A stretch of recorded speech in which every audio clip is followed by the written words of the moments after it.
Mas aqui chove. E aí, galerinha, boa noite. Aí, ó. 2 dias já chovendo. A cozinheira aqui, ó. Olá, pessoal, boa noite. Ó. Tô aqui nas panelas, ajeitando aqui um ranguinho. O pessoal que veio do Piauí, que é nossa família. Minha sogra, minha comadre, meu sogro, o primo do Zé.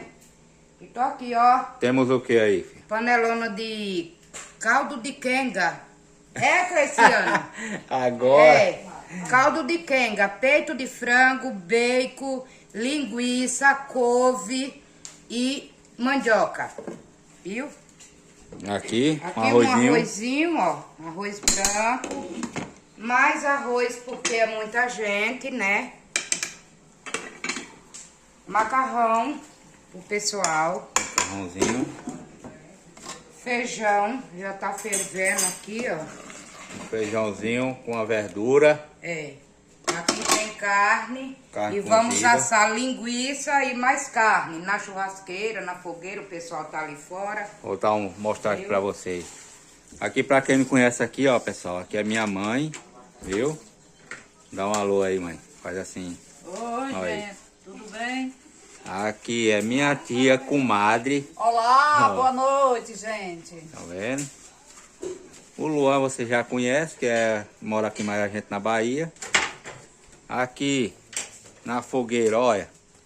Aqui, pessoal, para quem não sabe, é Santo Antônio, viu? É o padroeiro da cidade aqui. Aqui é um colega da gente, Alaniel, veio do Piauí. Aqui é meu pai. Dá um alô aí, pai. Alô, gente. Olha aí, ó. Aqui é o Lucas. Vocês já conhecem a história do Lucas aí, graças a Deus tá bem. E uma fogueirinha aí com a churrasqueira ali. Essa churrasqueira tá devagar. Vou colocar uma carne aí daqui a pouco, pessoal. Viu? Se você filmar. Ó. Caldinho aí, ó. Daquele jeito. Hoje é em homenagem ao aniversário da Cleiciane. Aí ela aí, ó. Olha a aniversariante de hoje aí, ó. Caldo de quenga. Quem fez o caldo. Bom todo. Aí não, Cauane? Aí, ó. Fala pros teus seguidores aí, filho. Falar o quê?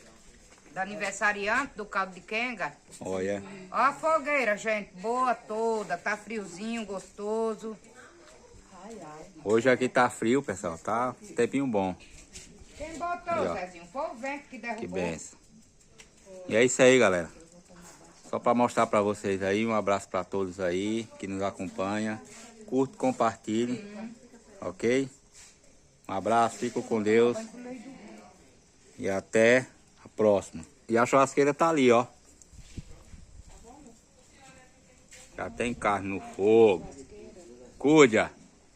Tchau, tchau. Um abraço. Tchau, pessoal. Deus abençoe. Boa noite.